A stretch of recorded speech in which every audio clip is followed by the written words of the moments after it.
Hello, I'm Val, and thank you for stopping by.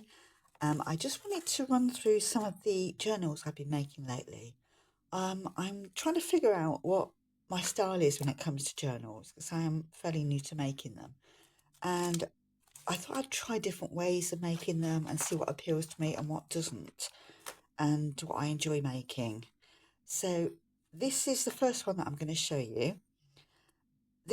I have mixed feelings about this because the cover is made of leather and I'm not vegan, but I am vegetarian, and it makes me slightly uneasy buying leather. Um, but it does make a very handsome cover, and I bought this from a scrap store. So it was an offcut of leather. So the money I was paying for the leather, it went to the scrap store rather than to the original business. That's how I justify it. But I do have slightly mixed feelings about this. So I like the size of this journal. It fits in the hand really nicely. I've added some little beads on here, and it is just the 3-hole pamphlet stitch that I've used to make it.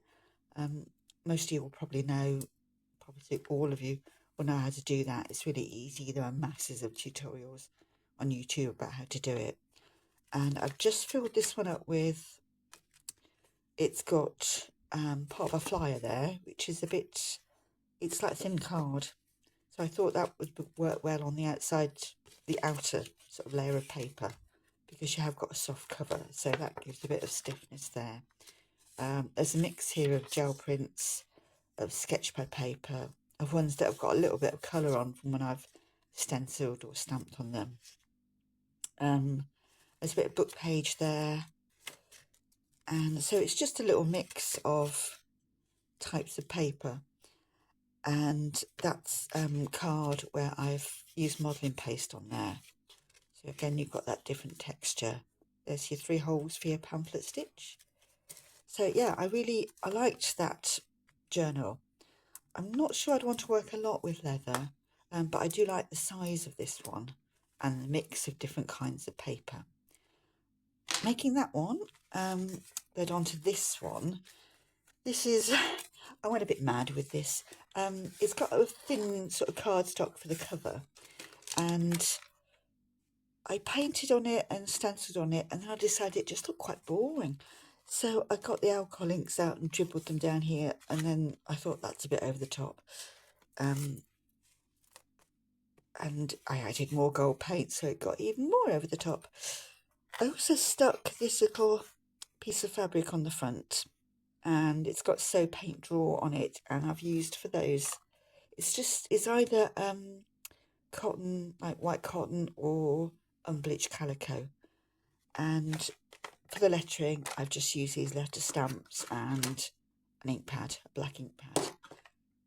And then around the edge of the material, I've used watercolour paint.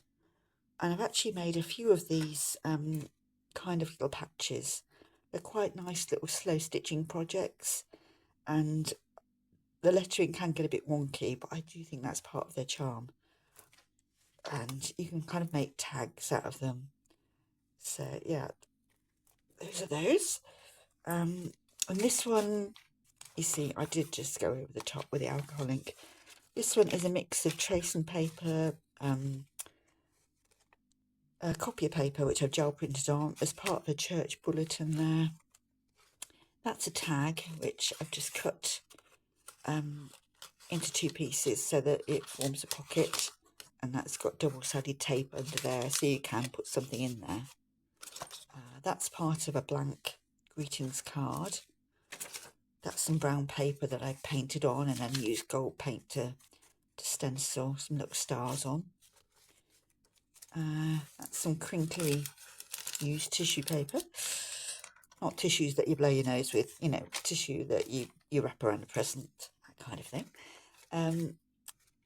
Just more pages where I splash paint around and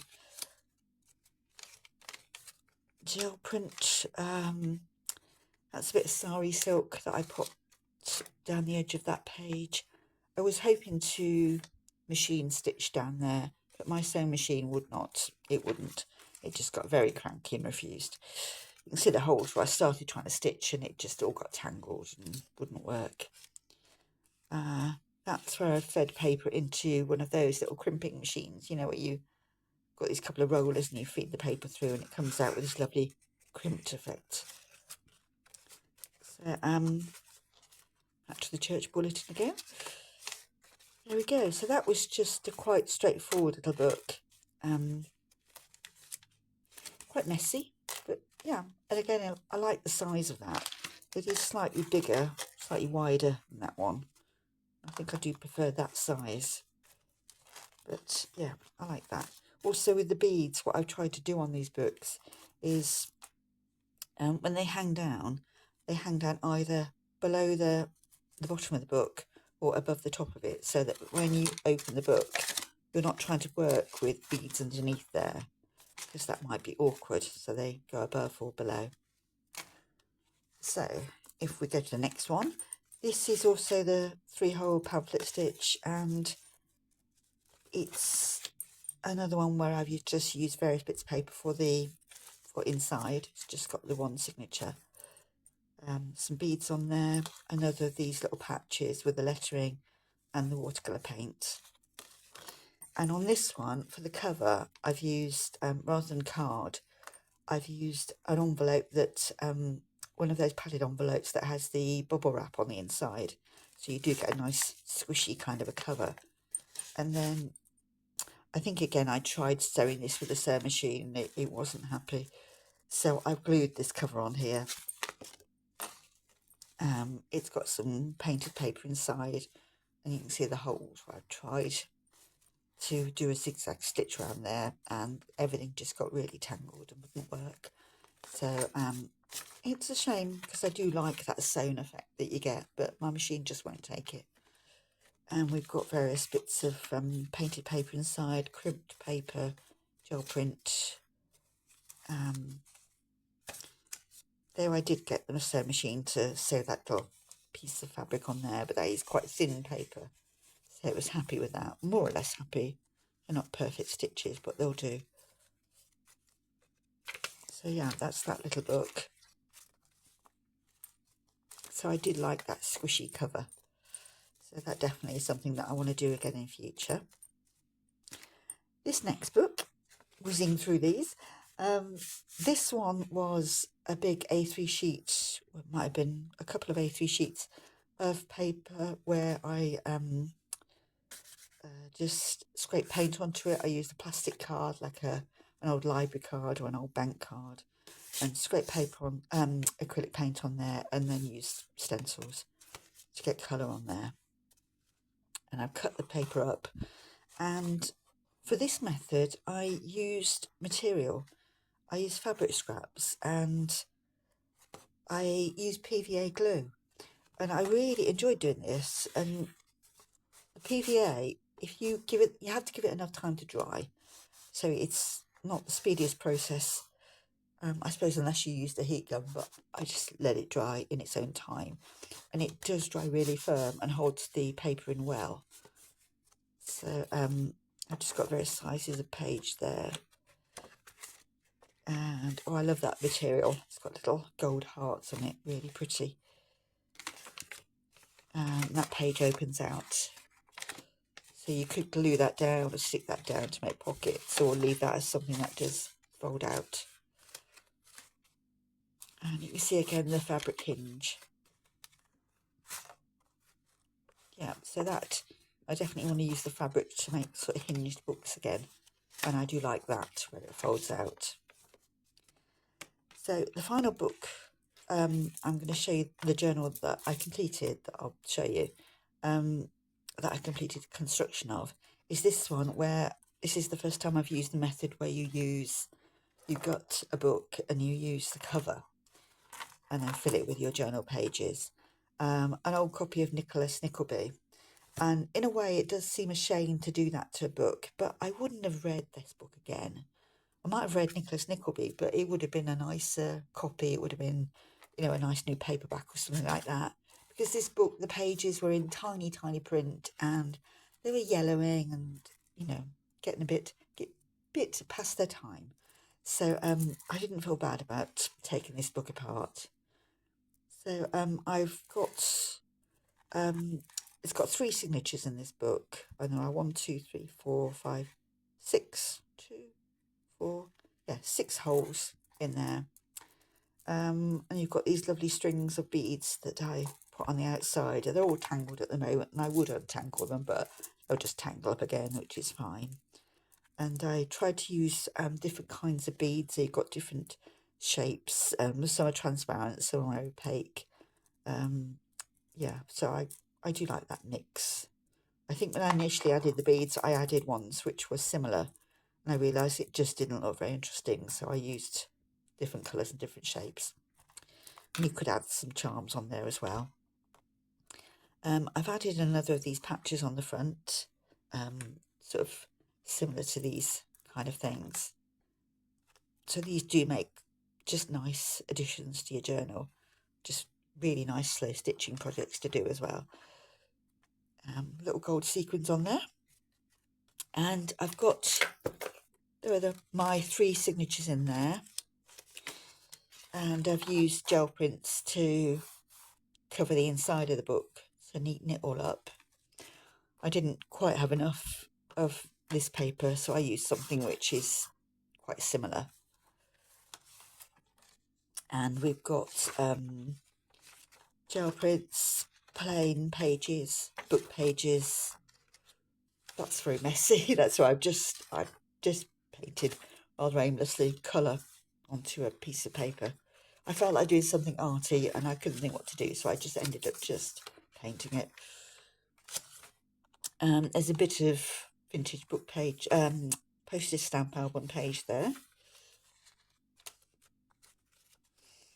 And just more of the same, really. That's tracing paper. So it's nice to have different textures when it comes to your pages, and slightly different shapes as well. This is my second signature, and you could add pockets to these, you can add tags, you can paint over the original page or collage over it, or you can keep that as a background to whatever you're going to stick in the book or write in the book. A lot of these pages you could write on easily. Maybe not that, because that's the shiny side of tracing paper, but this definitely. That's copy of paper there. That's modelling paste on there to add more texture. You've got a little fold out piece there. That's very thin cardstock. That's where I've just, that's what I'd call an underpaper, which is where you're doing some painting or printing or whatever, and you've just got that brown paper underneath to protect your table. So that's where I've got to stencil. It's got paint on it, and I've just slapped it down on that paper just to clean it off a bit. So yeah, that's that one. And with this book, it was really about trying to figure out, initially I thought 2 signatures, and then so I put those 2 in there, and then I realised the book was a bit too sparse, so I put that one in there. I think those 2 have each got 8 pages in there, so 16 sides to decorate, and that one's half the size, but it just looked too bare otherwise.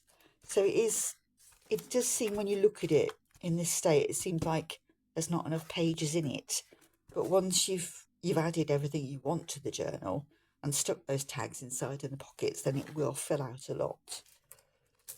So I think I've added the right number of pages, but it's only really using the journal that I'll figure that out. So those are the ones that I've completed so far. I've got a few other things sort of in progress. I've got these, this is upholstery fabric, and I've sewn these patches onto here to make covers. So I'm thinking with these, maybe glue cardboard onto there to make a sort of a more stiff kind of a cover. I think that's what I'll do. It's really difficult to get these stickers out. They've got such a gluey, a sticky adhesive on the back that it is, I don't know if anyone's got any tips for how to really get that glue out. I'd love to know. So I've got, so those will be a couple of journals. This one, I'm not sure whether to make fabric pages for this one rather than paper pages. Yeah, I'm really not sure about that. I've stuck a piece of card on there and then stuck that little patch on top rather than something that I've sewn. I quite like that effect. I like the bit of tape measure as well that is on there. So yeah, those are 3 little covers in the making. So that was my very quick roundup of what I've been up to. So if there's anything more that you want to know about the books that I've made, you're very welcome to leave a comment. I hope that was of some interest to you. If it was, I'd love a thumbs up, or if you can leave a comment, that'd be absolutely brilliant. It would help other people to find the video if, there are comments or likes or anything. So I will come back again when I've done a bit more in making journals, and all I'd leave you with is my message of make something. So do something crafty. So thanks so much for your time, and I hope you have a good day.